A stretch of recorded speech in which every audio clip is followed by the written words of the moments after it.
Hello guys, welcome to the NobCast. I'm upset because Man City have lost the Manchester derby and Gaskey is looking smug with his little face in red background because United won the derby. We'll obviously be talking about the Manchester derby, the match itself, and the unavoidable discussion about the offside and not offside. We'll also talk about another huge derby that took place as Arsenal whooped Spurs 2-0 in the North London derby. We'll also be touching on another shambles from Trent and Liverpool generally, and Brighton and their excellent nurse. We'll be talking about the Mudryk signing, Chelsea hijacking that at the 11th hour for seemingly zero reason. And then we'll also be having a very brief chat about the Everton and West Ham situation. Those are the matches coming up, and Gaskey's got some career paths for me to guess. Questions from our viewers. Gaskey, am I right in thinking you've got to ground your gears? It's kind of a ground your gears. It may come into one of the matches. It may not. If it doesn't, we'll chuck it in there. Chuck it in there. Perfection, lovely stuff. And we'll very briefly touch on the preview for the most important games coming up for City and United, and then finally we'll end with the BallBusters answers and clues for next week. If you don't know what BallBusters is, what you're playing at, it's the best quiz show in the history of humanity. Have a look at the comment section of the YouTube to see how to play it and what the clues are. But Gaskey, let's start. I'm going to burp.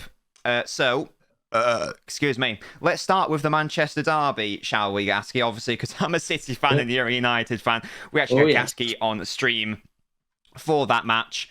And yeah, it ended Manchester United 2, Manchester City 1. And Manchester is red. Let's leave the offside controversy for now, and let's just talk about the football itself, Gaskey. And talk to me about Manchester United's performance, because it was a very impressive performance. Where were you happy with what happened? Where were you less happy with what happened? Talk to me about Man United. Yeah, I felt it was a very, very good performance in terms of what they needed to do to basically just to win the game. You know, the first half was probably 50-50. City were very poor in the final third. United had chances, but were wasteful, I would say. Come the second half, City turned up the heat, and I thought deep down, and I think most people thought, as soon as the first goal went in, that's it. City will now see the game out. United will tire. Nothing else is coming. Obviously, we won't mention the controversial goal. But after that, City just crumbled, it seemed. They just, defensively, just a mess. United took advantage. And you would think when they went 1-0 down, the last season and season before, that was it. You would not think there's no way. But Ten Hag seems to have this, always have a plan up his sleeve. He did it against Arsenal as well. They equalised and they won 3-1. He changed it and it worked. He shows you've got a manager that knows what he's doing to win these big games. That's what I enjoyed. And these players there that you felt had no career at United anymore, and they're the best. Like, you know, you like to see your Freds, and even when Wan-Bissaka had a good game. And these players, you know, these players are playing well, and these are technically, you can see them as squad players, which is a good sign. And his signings are doing well, so it's not many bad moments to take from the game, really. Yeah, you said it yourself. The first half, I thought United probably edged it. They certainly had the better chances. Rashford had 2 chances where maybe he could have and should have scored. They were playing on the counter-attack as we expected, but that really did stem from, as good as United's shape was, for me it did stem more from City just giving the ball away for no real reason. It's not even like United were forcing City into that many forced errors. There were quite a few unforced errors from City. But United did still nevertheless set up very well. A second half, we'll touch on what happened there in a moment. But Fred and Wan-Bissaka, I think we decided would probably be given man of the match. Gaskey, what's happening there? Because like a year or so ago, these players were done. Like it was these lads are not good enough. Fred was like a laughing stock for a time. Wan-Bissaka was seemingly unable to do anything offensively. But this game, defensively, we know he's usually sound, but offensively he's normally been poor. He was really good offensively in the Manchester derby. So is that just Ten Hag's coaching? Is it confidence? What is it, do you think? So, Fred, for me, I always thought Fred was a good, energy player. You know what Herrera used to give United? Mm-hmm. That like pit bull type player where he's just going to run around, throw his legs in, win the ball back. But under Ollie, it was him and McTominay because they didn't have a holding midfielder to play, and they had to play together, and they both had to sit tight and not go and, you know, they're on a leash, those players, and they couldn't move. But now you've got Casemiro in there who can do that job on his own. Fred's leash is off, and you can go and do what he's good at doing, which is breaking up play and then starting counters. And it shows that there is a player there. He's a good player. But again, it shows if you've got the right coach and the right players around them, some players are good players. Wan-Bissaka, not a clue why he can attack now. Well, that game, not a clue. That little Ronaldinho run he did made no sense. Like, how? I could always tell he was quite good. He's quite nimble with his like agility, but he just you know he defensively he knows what he's doing. I mean, he was at fault for the goal, but that would have probably been potentially avoided with Delo because he's good at back post. But yeah, he was, apart from that, really, he didn't really put a foot wrong. Like I said, both offensively, defensively, he was starting the attacks, he was getting involved in attacks, and that to me is a really good sign. I mean, even if he does want to leave Wan-Bissaka, you know, he's definitely put an extra few million on from his performances and his recent performances, and it will be kind of be missed because I think as a squad player he's good. And again, with Fred, in certain situations and certain games, the perfect man to have. Definitely. Just from a City perspective, first half it was what we have unfortunately seen from, well, unfortunately for me anyway, seen from City recently, where they just lose it in the midfield for no real reason, allows United or whoever they're playing to attack them in transition. So that was the issues in the first half, but they got away with it because Rashford wasn't able to finish. Second half, I thought they came out much better. I thought that generally they played most of the team much narrower, but they pushed the wingers slightly wider to stretch United a bit more. Foden, who's currently sadly experiencing a dip in form post-World Cup, it seems, once again was lost on the left-hand side. I do think he needs more of a run centrally, because we saw against Chelsea where he was played centrally. He was astounding. That is his best position. That's his preferred position. He's come out and said, this is the position I think I'm best at. And I'm inclined, and I believe that as well. But Grealish came on, scored the goal, very good goal. I think it was maybe the one time in the game where Casemiro probably was switched off slightly, because there was like a moment where he was holding De Bruyne's hand. So from watching, it says rewatching the highlights and stuff and watching the game, it seemed like Fred was on De Bruyne all game, and it was the one time he got away from him. Mm-hmm. And Casemiro, it's probably the one time Casemiro didn't do his job. Yeah, and there was a goal. That shows though how good City can be. If they'll find you sleeping once and then they'll take the chance. Yeah, like De Bruyne didn't have a good game, I thought, overall, but he got an assist in that one moment. I mean, we said during the stream, didn't we, though, that even if he had a poor game, one moment and he'll change the game, and he almost did. Yeah, definitely. You normally expect it to be Haaland at the back post, but it was Grealish instead. Just touching on Haaland, by the way, he didn't have any supply, so I don't know what. And I know, again, lots of people misprofiling Haaland, going, "Oh, he didn't touch the ball a lot." That's not what he does. So, if the supply to Haaland is bad, then Haaland ain't gonna get the ball. It's as simple as that. It's not as simple as, oh, Haaland had a bad game. So yes, Grealish came on. That was lovely. Right, and now, Gaskey, I think it's now the appropriate time for us to talk about. Should we get on to the elephant in the room? Yes, exactly. Right. I think I've been quite reasonable and calm in my sort of response to what happened. If somehow you don't know what happened, it's 1-0 up for City. And I think, would you say, Gaskey, at this point in the game, would you say it's fair that... I think you may have said it yourself, or maybe someone in the chat, did you feel that City were going to get a second, third? Well, once that goal went in, for me, I felt like one or two things are going to happen. City are just going to see the game out, and they're going to have all the ball. Or United are going to go at them, which they did, and it's going to open up, and it's either going to be one of these situations where United will win, or City will get a 3-0 or something. Mm-hmm. Yeah, so for me, City were on top. You agree, City are on top. And Casemiro with a good through ball, which is clearly destined, is clearly aimed at Rashford. And Rashford is in a very obviously offside position. Akanji came out and said, I saw Rashford was in the offside position. I stepped up to make sure I was playing him offside. Which you can tell from the replays. Yes. A ball comes in from Casemiro. It turns into a world-class ball into Bruno Fernandes, even though it's not destined for him. Rashford runs at the ball, doesn't touch it, but he runs at it. He intimates to sort of like shoot, but not. He's sort of like on that fine line between pretending to shoot but not actually getting to that point. Yeah, because for me at that point, that to me, when I watch the replay, I've watched the replay a few times just to kind of get my ideas, to make sure it's fresh in my mind. And it's as if he's running with the ball and in his head's telling him, "Am I offside? Am I offside?"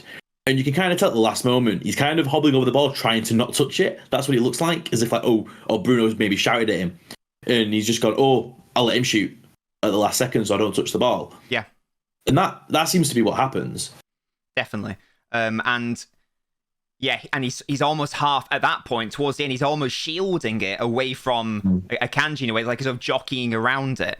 And Fernandes, who is in a well onside position, he's now got to the point where he can just run onto it. And it was initially given as offside by the linesman. As far as I'm aware, it didn't go to VAR, and it was just a conversation between the referee and the linesman. See. This is where I kind of, it's difficult to talk about, to bring VAR in, because to me it's very subjective, right? You've got two people on the pitch there that are two different decisions. Do you need to add a third? So if the linesman has seen it clearly, and the linesman's gone, "I think that's offside," the referee's gone, "I don't think he touched the ball, let me go and speak to my linesman," and then they've come to the conclusion, right, oh, maybe the linesman's gone, "Oh, I thought he touched the ball." Referee, I didn't see him touch the ball. Okay, maybe give it as a goal then. Do you need to get VAR involved? Well, that's the question. And you say it's...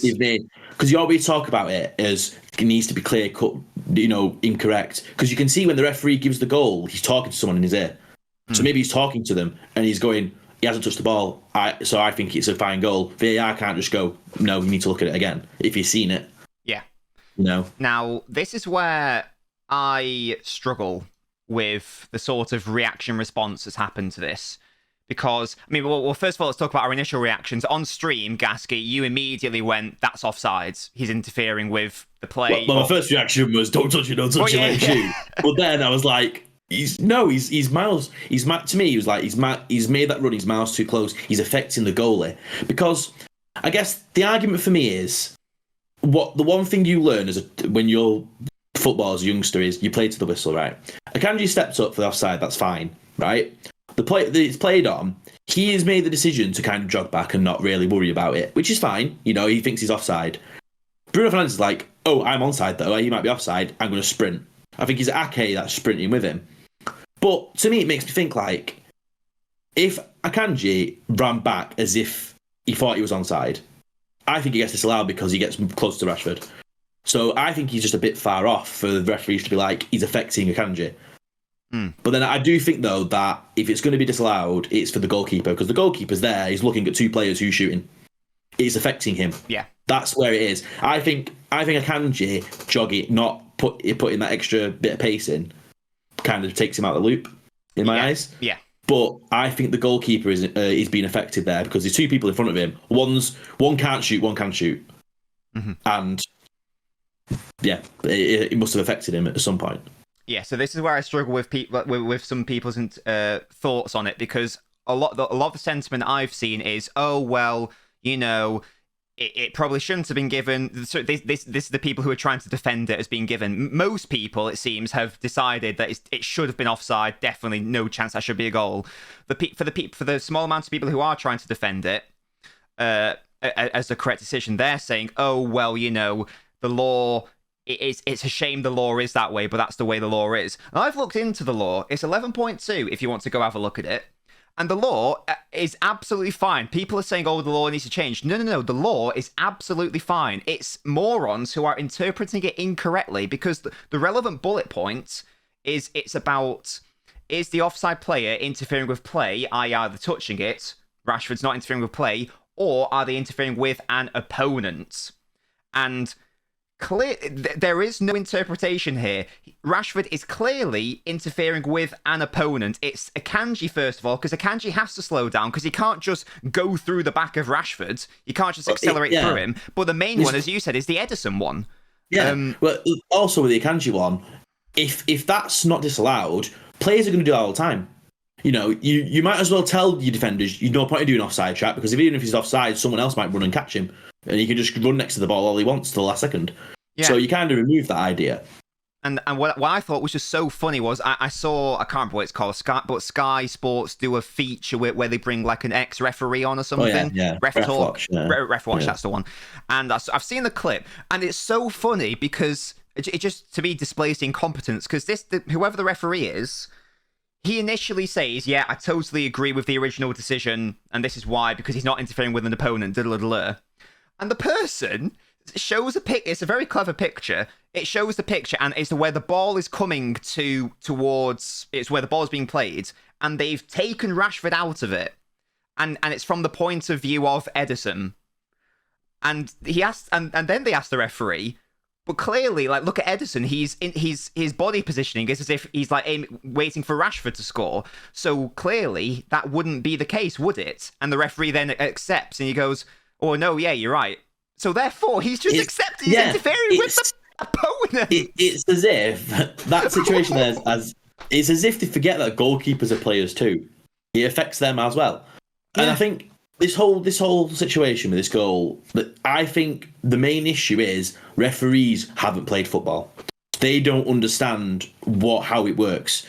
So the whole situation is subjective. It's all, some refs might give it, some might not. But this is where I feel you need ex-players to understand from their point of view. Look, this is Ederson has quite said, hasn't he? Look, I'm looking at Rashford shooting. That's what I'm going off, because he's ran next to the ball the whole time. Bruno's only come in for the last second.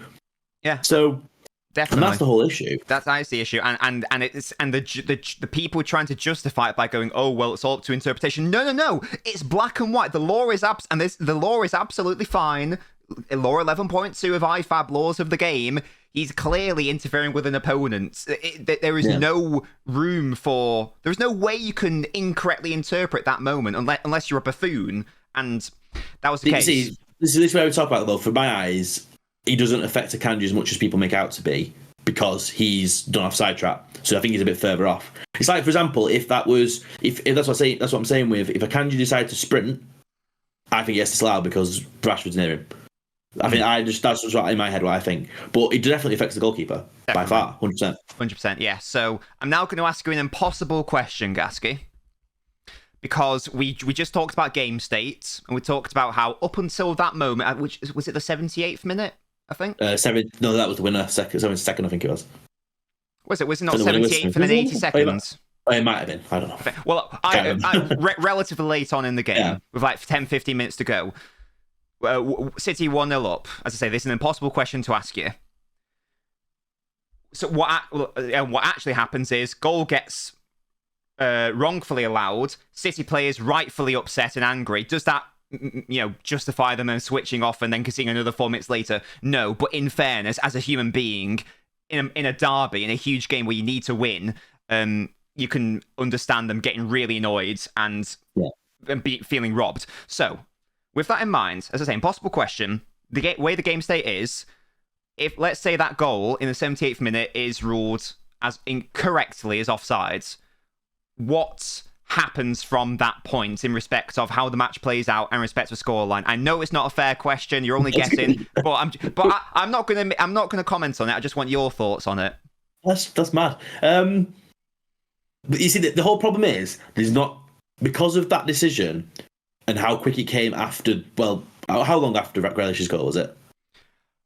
Shall we get some exact minutes? Yeah, get the minutes up, just because. Okay. To me, I didn't feel like there was enough time to be able to judge how United reacted to be able to comfortably. I've got exact minutes for you. So Jack Grealish scored in the 60th minute. Oh, and it was 78th. Fernandez's goal was in the 78th. Rashford's 4 minutes later. Right, okay. It's hard to... I don't think they would have won, but I think they potentially maybe an equaliser. Okay. So you think probably 1-1? I probably I don't think they would have won. Yeah.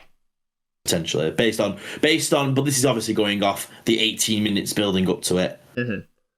Not obviously because if you remove that goal, then the next 10 minutes don't matter, where United were constantly getting chances and the winner. So if that's how you put it in. I know it's not a fair question. I know you can't see the future, but it's a stupid question. I know it's a stupid question, but I just like to ask just out of interest, just because I think it is interesting to know that it came at a very crucial time where City were in the ascendancy, and then the goal gets given, and then City players, that they're. I say it's a problem from a City mentality standpoint, because they shouldn't, but it's easier said than done when an injustice has happened to you. But there we go. I've cried enough about the offside. I think I've been relatively calm in fairness, because I know that this is what's annoying me, the online reaction to it, because just because you rightfully bring up something like an injustice, that doesn't mean you're like, quote, crying about it. And like when I've seen people go, oh, just get over it, it happened. Yeah, let's see what happens if that happened to your club, and then we'll see how quickly you get over it, Sunshine. I guarantee you won't be as calm as I was. Exactly. So I'm interested as well. Just to add to it, did you see Salah's goal against Wolves last week in the FA Cup? Oh, it was some. Oh, right. I vaguely know what you're talking about. Yeah. Would you agree that that's fair in that situation? See, have you seen the situation? See, I don't know if it is fair, because I think because like you said, right, the example that Sky Sports gave was they photoshopped Rashford out and said this is the situation if Rashford wasn't there. In the situation in the Wolves-Liverpool game, Salah's offside, the cross comes in to offside Salah, and the Wolves defender has jumped to clear the ball with a header because Salah's behind him. Salah's behind him. But then they've said he's made an attempt to play the ball, so he's on, so it doesn't count. Yeah, it's not offside. I don't agree with that. I don't find law. that fair. Yeah. I don't agree with that law. Yeah. Obviously, that situation there is he tried to play the ball, so that's fine. But that isn't fair. If you do the same situation, if you take Salah out of the equation and he knows he's not there, he's not jumping for that, is he? Yeah, I don't. That is where I think the law does need changing. It's a very different situation, but I do agree with you, because but that's where, from two different standpoints, you look at offside and saying like, well, these two situations have happened very quickly. I've not seen these situations happen in years. So something needs to be looked at, really. Another derby happened. Spurs versus Arsenal. Arsenal are now 8 points clear at the top of the table, Gaskey.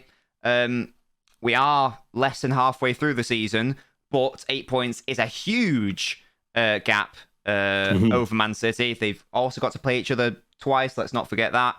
But it's still, nevertheless, a huge gap. Before we even talk about the match, Gaskey, are Arsenal winning the title? I think the odds are getting more into their favour, but I'll say March the 1st. Come back to me. That's what I'll say. Okay, guys, remember we've got to come back to Gaskey on that.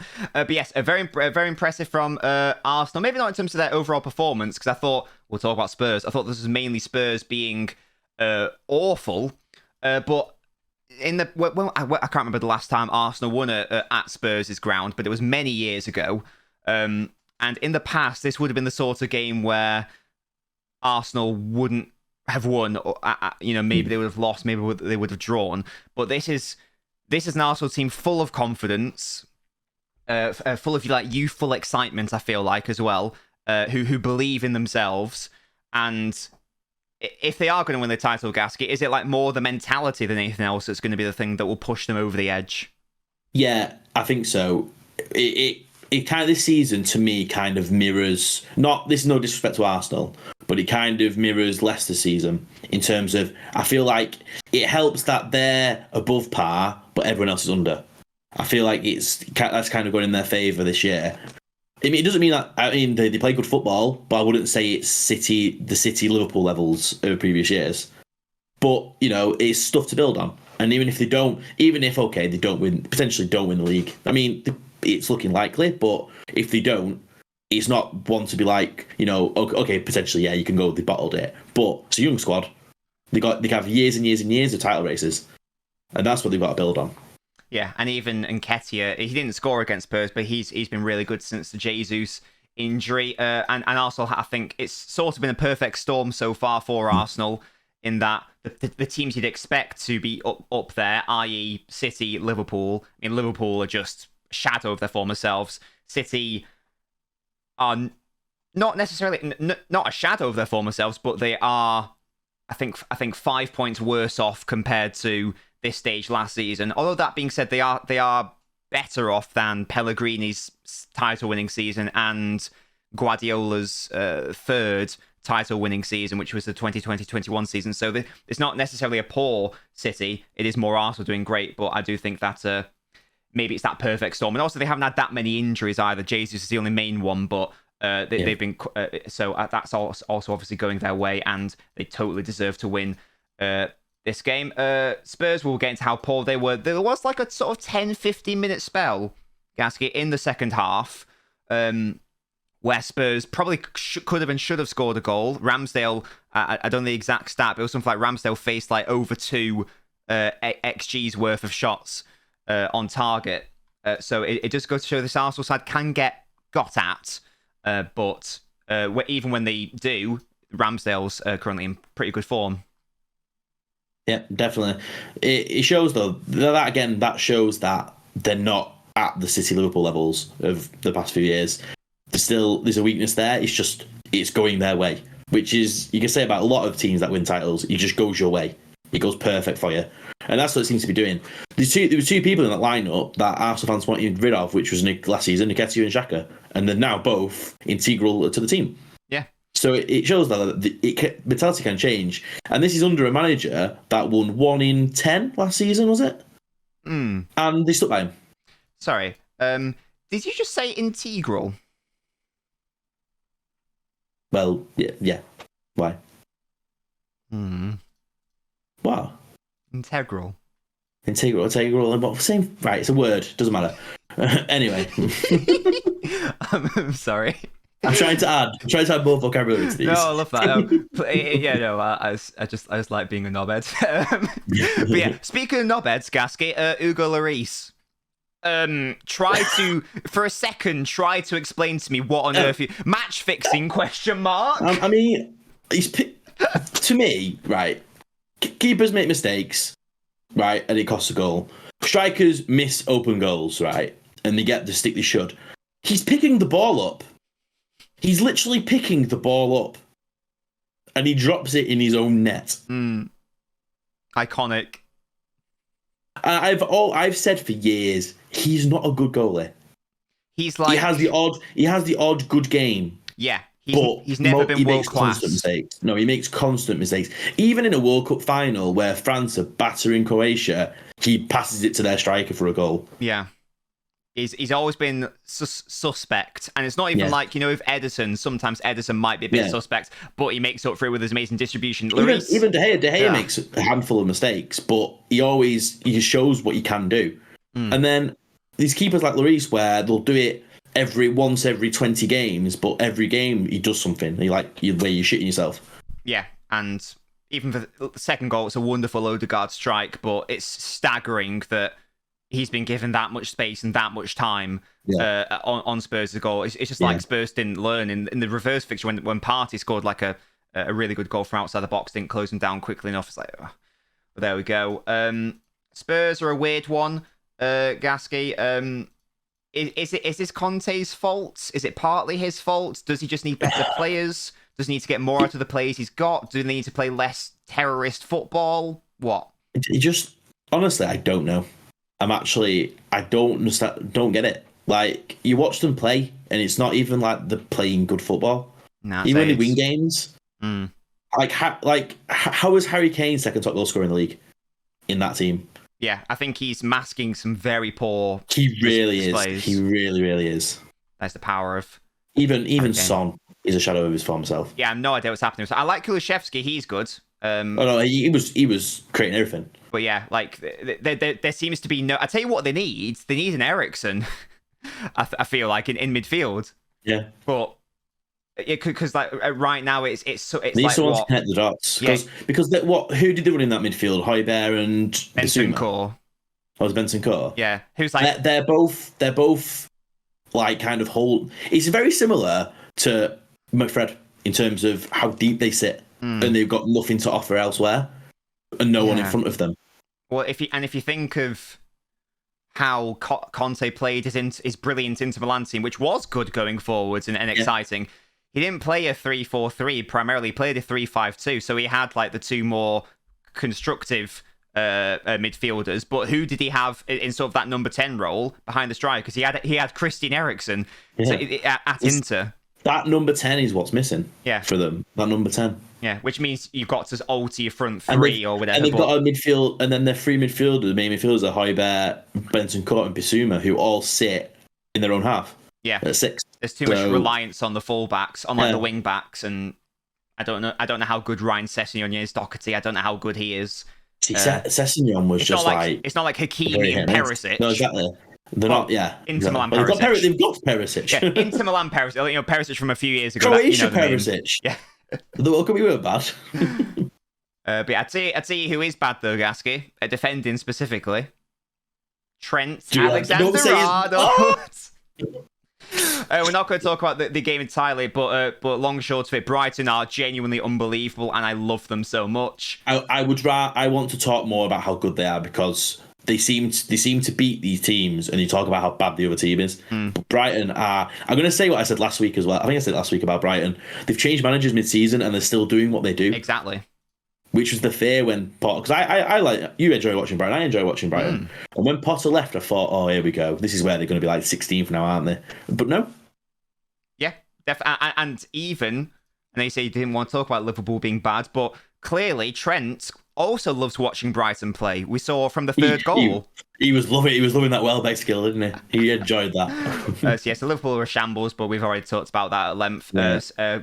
Brighton's so good, aren't they? I love Brighton. It was the fact as well that they completely outplayed them. It wasn't one of those where, shouldn't have been 3-0 really. They outplayed them. Yeah. Even when Brighton came to the Etihad, I know Brighton lost, but there were large moments in that game where Brighton outplayed City. They had more of the ball than City. I thought that they were, for large portions of the game, the better team against City. I just love this Brighton side. And yeah, Gaskey, do you want to say something else about how lovely Brighton are? I honestly think that potentially one of Liverpool or Chelsea don't get Europe and they do. Ooh. That's a big call, but I love that. The one thing that they've lacked under Potter was consistency. It was always 2 wins, 2 loss, 2 wins, 2 loss. They just need to do what Newcastle are doing this year, and that's just consistently go on a run of being unbeaten. Yeah. Let me tell you about runs. Mudryk probably makes a lot of those from the wings. Good attempt.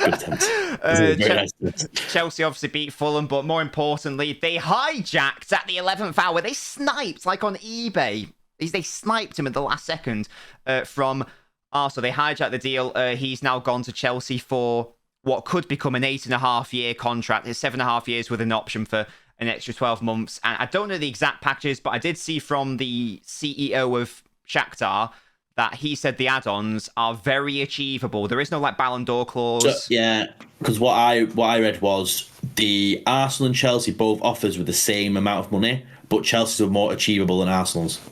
Interesting. So they picked that one, and obviously they must have. I reckon this is I think they've given him more money because he doesn't want to go there, because he spoke about wanting to go to Arsenal a lot apparently. Yeah. So how do you make a player go to somewhere he doesn't want to go? Money. Exactly. And I know maybe shouldn't read much into the photos, but he does look miserable in every single photo. Well, yeah, exactly. People are watching loads of compilations of him at Shakhtar, and they'll be like, "They sent us a faulty product here." When he's doing a Trent and he stood watching the game. Yeah, it's just. I thought this would have been a good signing for Arsenal in terms of increasing their depth. I admire what Arsenal have done. They've done what City have done recently, where like another club's come in or whatever, or they've asked for too much money and they've gone, no, we're just going to walk away from this. It's not worth it. I admire that Arsenal have done that.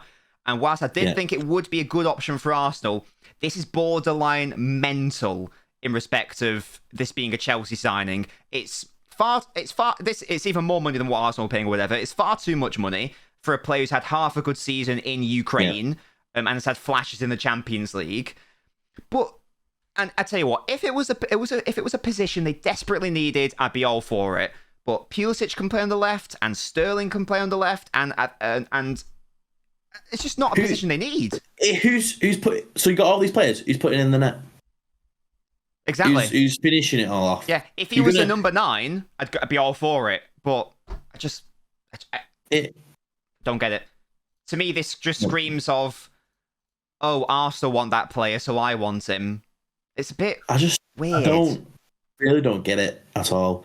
My money's on. I reckon 2 years, and he'll leave. Really? Wow. In his 8.5-year deal. Yes, exactly. This is Moyes at United territory. Yeah, I can sort of I mean, I don't know how good Pulisic is, to be honest. Maybe you play Mudryk on the left, Sterling on the right, but you still need a good striker at the end of the day. So again, no matter what you're signing, you need to. They hope they've got someone in planned. Are they going to go and try and get this Osimhen from Napoli? Are they going to offer him 200 million to get him in up front? I don't know. God knows. God knows. Yeah, it's just more big money. Splash by Chelsea doesn't seem like a Potter sign to me. Seems like a Todd Bowley signing, even though he's allegedly not involved in that. They've got to be going over his head, because I can't see Potter as the type of manager where he's going to, because he's gone to a big club, he's going to bin off all of his morals, all of his ways, what he did at Brighton, because he's got money. Not a chance. Not a chance. Yeah. I tell you who else who doesn't have a chance, potentially Gaskey. It's Everton. Want to briefly talk about them. They got. Sorry, what was that? Definitely not. Yeah, they I was going to say suffered a surprise defeat to Southampton, but Southampton are doing good recently. Not City out of the League Cup and beat Southampton. I think this was at Goodison Park as well. 2-1. Yeah, Ward-Prowse getting 2 of the goals. Lovely free kick. Played a more advanced 10 role, which just makes sense to me. Don't know why that's not been done sooner.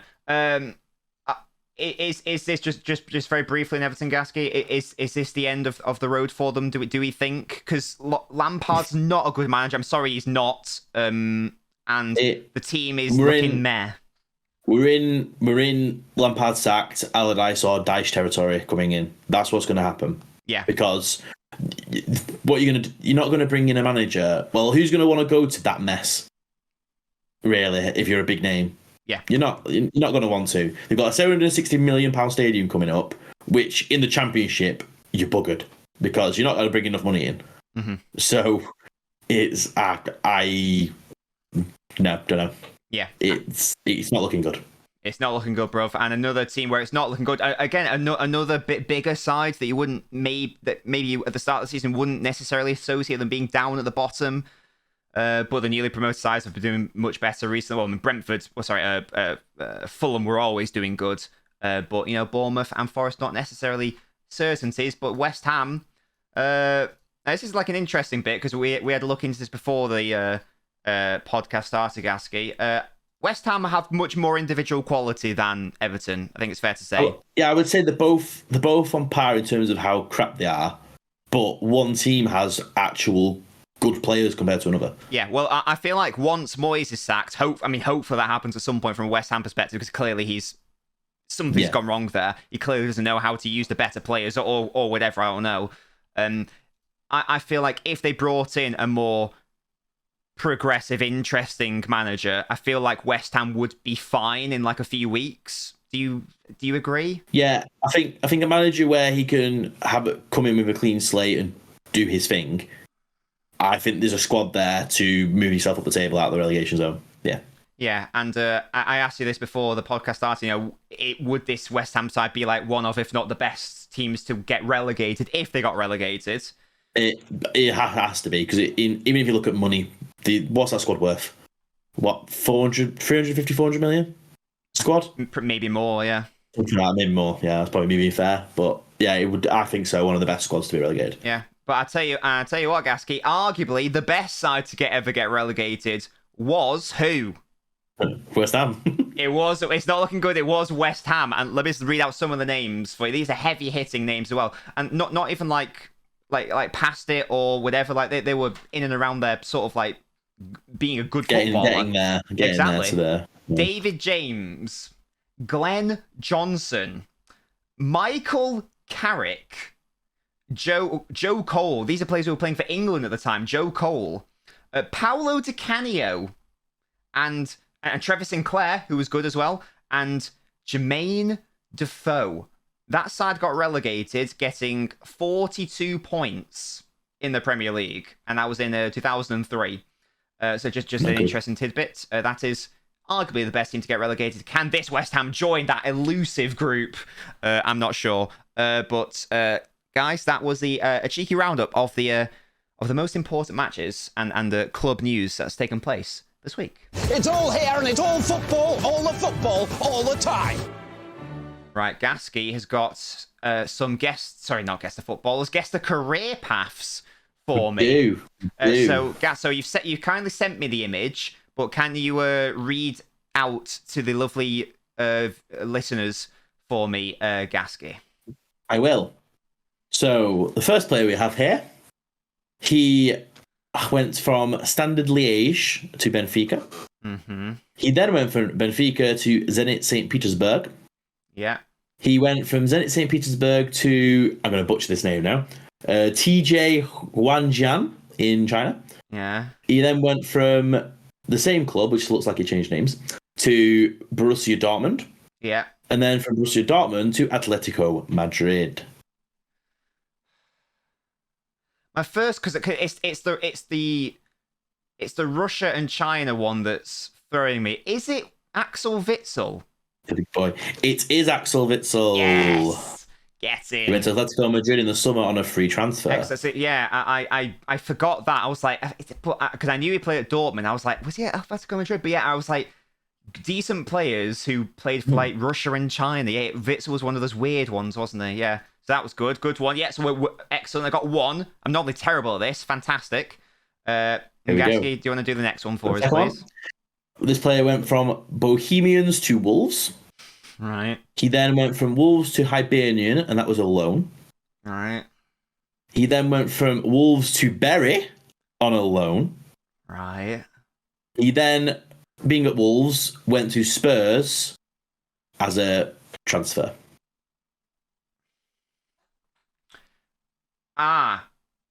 No. No. He started with Bohemians, which is an Irish club. So I'm assuming that and there's also a Hibs in there. So I'm assuming they're Irish or Scottish. I'm thinking Shouldn't assume.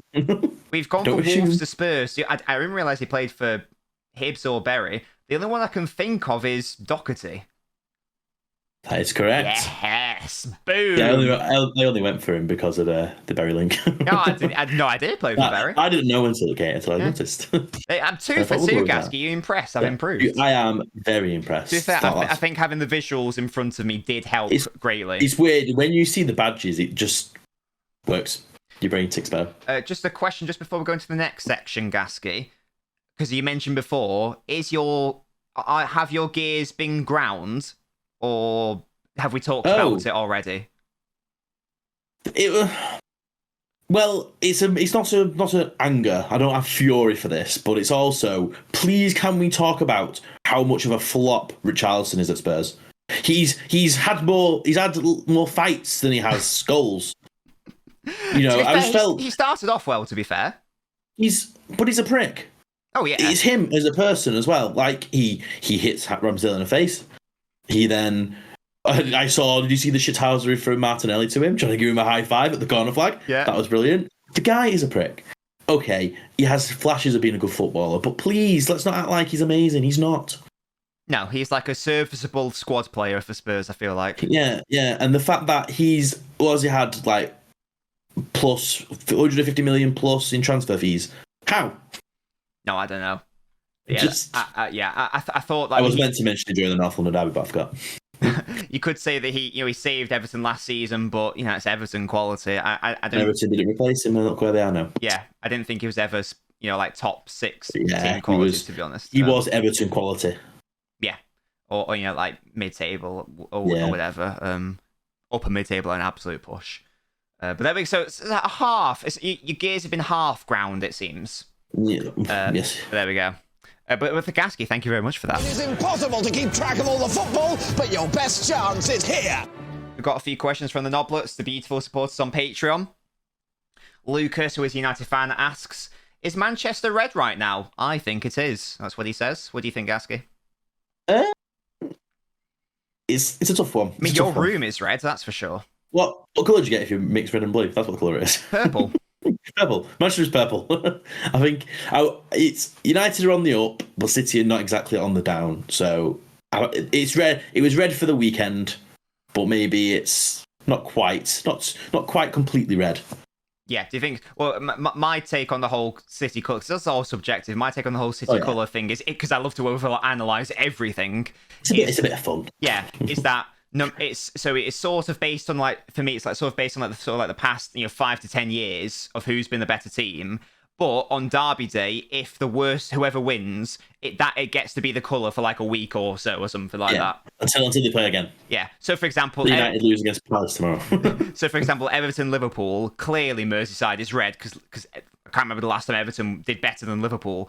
But if Everton win a Merseyside derby, then it gets to be blue for a couple of weeks. Otherwise, there's no bragging rights to play for, and it's boring. Well, it's always going to be topsy turvy if United are on the way back up, and then City are at the top as well. So yeah, it's just a bit of fun, isn't it? It's a bit of banter. So you just have to overanalyze the banter. Yeah, but I like doing that. You know what I mean? And Miz asks, thoughts on is he called Sir Jim Ratcliffe potentially buying Manchester United? Gaskey, what are your thoughts on that? Yeah, happy because it needs to hurry up. Because if they are wanting to sell the Glazers, they need to get whoever's buying it sorted so they can get it bought before the summer. Because you don't want to have a summer transfer window where you don't have an owner or you're not sure who the owner is. Yeah. So, and also, okay, it's one of these situations where you always talk about these Middle East investors and where the money's come from. And people don't want them as owners. But I think no matter who the owner is, you're still going to have them questions. He's going to have investors involved, like Chelsea have. There are going to be investors involved. You don't know where their money's come from. Mm-hmm. It's the same situation, So I think if I was to choose the owners at United, I would choose him because he's also a United supporter, so he understands. Yeah. So yeah, I'm happy if that does happen, then I'm very happy. Diaz asked a very good question, but it's so good and big that we are going to have its own main topic, I think. He's asked us to do a draft, like we did for the World Cup thing. A draft only from the big six teams. So that's good, but we'll need a lot more time for that. So I need to think. Yes, I need to think how I can get a Tottenham player in there. So maybe next podcast, guys, that could be the main topic, bit of discussion where we take it in turns to pick a player and all that stuff. That's a good question, DR. Thank you for that. We'll try to set aside a bit for that. And Jack says, can you make me a special yellow roll so I get to keep my current Discord roll colour? And Jack is the BallBusters champion. But no, Jack, I can't. If you want a yellow roll, you'll have to either become a golden noblet, which is gold, or win BallBusters again, I'm afraid. You have to put your finger out. In it. I was going to say, speaking of BallBusters, Gaskey, but we've actually got a preview before we do that. So let's talk about next week's matches first of all. It will never be finally decided who has won the football. Because they are very important games, are they not, Gaskey? Manchester City versus Spurs, Arsenal versus Man United. Big matches, big games. Big games for big lads like us. And huge. This is a really tricky run of games for City, which started with, Chelsea nowadays aren't that good, but on paper it was tricky to play Chelsea back-to-back. They then got lost against Southampton in the FA Cup. So that didn't go well. And then that was followed by Manchester United at Old Trafford. They've now got to play Spurs at home, Wolves at home, which I know Wolves aren't great, but could be tricky defensively. And then they've got to play Spurs away. And then they play Arsenal in the FA Cup. And then they play Arsenal again in the league a couple weeks later. So it's a crunch time for City, Gaskey. How do you see this game going? Because honestly, I see Spurs winning this one 1-0. It wouldn't surprise me. Spurs are woeful. But like you said, it'll happen where City have all the possession and then they'll just nick one. Yeah, because Spurs seem to do that against City.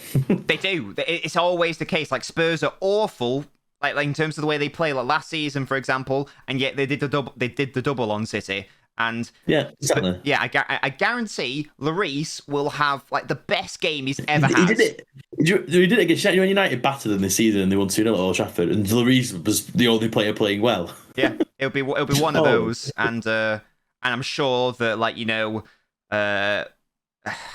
I don't know, Bernardo Silva will give the ball after it's like City got 5 XG, it'll be like the 88th minute. Bernardo Silva will give the ball away. They'll counter-attack with Kulusevski. He'll play in Son, who will pass to Kane, and they'll have like one proper shot on target and they will score. So I genuinely think Spurs will win. I hope that happens now, just so we can make a viral TikTok. And the other game, Gaskey, is Arsenal versus Manchester United. Another huge game in respect to the title race. I don't think that I certainly don't think. I don't think you think United are genuinely in a title race. I just think it's the whole situation. It's the whole. I said it with Arsenal before Christmas. The elephant in the tree. Yeah. We don't know how it got there, but it's gonna fall at some point. I know they're not at the top, but also it's like I do feel like this season either Arsenal are just going to run away with it and it's going to be a big gap, or City will catch them. I think they're the only two conclusions that can happen. I don't think United will have, because they're still in all the trophies. They're still in all 4 cups. It's the quadruple on, and they've got the next. They've got to play Buddy Barcelona in an extra round of the Europa League soon. So it's but aren't they currently on a 9-game winning streak in all competitions? Yes, and they've won 4 since they lost against Villa. Yeah, they have won 14 and 15. Apart from the draw against Newcastle, I believe. I might be wrong there, but are they going to extend their run against? They're going to beat the Arsenal. They're going to beat the Arsenal. Another 2-1 win. Bruno and Rashford again. There we go. Love that. Oh, I'd love if it did happen from a City perspective. I would just love a cheeky Weghorst goal. That's what I would love. Of course, yeah. Well, do you think he'll be? Yeah. I think he might start tomorrow. Ooh. Is Martial injured? Because it was a question I forgot to ask you in the United section. You're not happy with Martial, are you? For Martial, it's just he's off the ball. He doesn't seem like it's as if he has to have that 100% confidence. If he drops to 99%, the effort goes. And that's the frustration. Like, he'll do the odd good thing and it makes him happy and he gets really good. But then, other than that, he's like, nah, I can't be asked. Yeah. So, I just feel like Weghorst will start, see how he gets on, and then he could potentially start against Arsenal if he plays well. So, yeah. Well, that would be huge. It could potentially be because it could go one of two ways. It could be City lose, Arsenal win, 11 points. It becomes a gap at the halfway stage in the season, which might be an unachievable mountain to climb. Or, conversely, it could quite easily go the other way, where City beat Spurs and Arsenal either draw or, let's say, lose, and then it becomes a 5-point gap, and then... And United sniffing about then. Yeah, so... United are close behind, so... It's an interesting season, that's for sure. And speaking of interesting, Gaskey... It's BallBusters! Yes, guys, it's the best quiz show on the internet. Now, Gaskey, I'm going to ask you for a favour. Could you please whip out the YouTube comments for the most recent podcast, because I'm going to be asking you to randomly pick a winner for me, please. Just as I read out the... You've caught this. You caught me off guard here. Oh, well, don't worry, you've got time, because I'm going to read out last week's clues and answers, which will give you hopefully ample time to get that up. But the first one, a lot of people initially struggled, but I think you got there in the end. So the first one was ABK, and the clue was, I've got some NOBCAS post here. It's been sent from an Italian restaurant covered in red sauce. Now, my advice when we're doing BallBusters is always try to break down the clue, because that's how it's probably going to work. So I've got some NOBCAS post here. What's another word for post? Mail. It's been sent from an Italian restaurant. What could be an Italian restaurant beginning with B? And the red sauce. So the answer was Armel Bella Kotchap, because our mail, Bella, as in Bella Italia, the Italian restaurant, Kotchap, ketchup. So Armel Bella Kotchap was the first one. Next one was JC. Yesterday, I conducted a phone interview with Joffrey Baratheon about a role on this podcast. I'm going to phone and invite him to a second interview. Who plays Joffrey Baratheon? Jack Gleason. So the J is Jack. What's another word for a second interview? A callback. Callback, Jack. Callback. That was that one. That's probably the best one I've done, to be honest. And then the other one was AO. Well, I tell you what, I'm going to sing like Rihanna. There's a lyric in a Rihanna song. I think it's called What's My Name or something. and she goes, "Oh Nana, what's my name?" So you know it's Onana, and it's I'm going to, I'm a do, oh Nana, oh Nana. So those were the three. Gaskey, do we know how many winners we got from? We have, from what I can see here, hopefully I don't, make sure I don't bottle it. Is that including 2? Is that including replies to the initial comment? Because I think we should have more than 2. Is it more than 2? So I can't see replies to the initial comment. The ones with the clues on. Yeah. I can't see any replies on there. Oh. For some reason. Well, let me double check, just because I don't want to. Wait a second. Oh, I'm on top comments and he doesn't show them all. Oh, what a fraud you are! Apologies. Yes, we have. How many winners do we have here? We have 1, 2, 3. Oh, 3, I think. 3? Unless I'm wrong again. I think 3. 3. Okay, great. Now, Gaskey, please randomly select a winner. I have a number generator here. I'm going to use this. Wonderful. Okay. We get number 1, which is Musty. Is that Musty? Oh, Musty. Excellent stuff. Wonderful stuff. Thank you so much for that, Gaskey. And Musty, you'll be happy to hear that you are now the official BallBusters champion as picked by Gaskey. So you get 1,000 Nob coins and you also get a lovely exclusive role in the Discord server. But moving on to this week's, and Gaskey actually helped me write these ones this week because I was not very organised before this podcast, and I just had to invent them on the fly. I was like, Gaskey, quick, help me. Nobbins is fraud in the comments, please, guys. I am actually a fraud. No cap. But these clues aren't fraudulent. They're bloody brilliant because Gaskey and I collectively have come up with them. So the first clue is CA. CA. And these will all be in the comments, by the way. Leave your comments as an answer. And the cryptic clue: the brass instrument and assault rifle are going to the school disco. The brass instrument and assault rifle are going to the school disco. Next one was CE. Walkers and Lays got 2 under par. CE, Walkers and Lays got 2 under par. And the final one, LD. Over there's an evening meal. Hurrah. Over there's an evening meal. Hurrah. Those are the BallBusters clues for this week. Congrats once again to Musty. If you do want to take part and win at BallBusters, you can do so by leaving your answer to the clues in the comments. You don't necessarily have to get all 3. I've had it in the past where people have only got 1 or 2 correct and they still win. But you can only take part. Look, Gaskey, what's the term? You miss 100% of the shots you don't take, yeah? Exactly. You've got to try. Exactly. Are you going to score a goal if you don't take a shot? You're not. You're really not. There we go. So just do it, man. There you go. Just do it. Even if they're totally wrong, I might just let you win it for A for effort. We'll see. But yeah, as I say, even if you're listening on Spotify or Apple Podcasts, as I know some people do, come over to the YouTube just to leave a cheeky comment with your answers. And yeah, that is the NobCast for this week. Gaskey, are you obviously buzzing because of the Manchester derby results? Oh yes, it's very enjoyed it. I've enjoyed work this week. You know, there's a couple of City fans, a few United fans, a bit of beef going on. You know, so it's been good. It's been a good laugh. Wonderful stuff, and hopefully both of us will be happy chaps next week, where both of our teams win. Let's hope we're breathing down Arsenal's neck come next podcast. Indeed, guys. I've been Nobbins. I've been Gaskey. Gaskey's been Gaskey. And you've been the viewer. Please make sure to like the video, subscribe to the channel, go give us a 5-star rating on Apple Music, Podcasts, and Spotify as well, because that'd be lovely. And only if you've liked them. If you haven't liked it, don't do that. But until next time... Don't come back. Just don't come back. Yeah, because we hate you. Yeah? Yeah. You're not welcome. We don't want you scum on this channel. Yeah. You little... Right, we've already said bye. Let's settle down. Let's settle down. We won't get any more viewers at this rate. Goodbye, guys.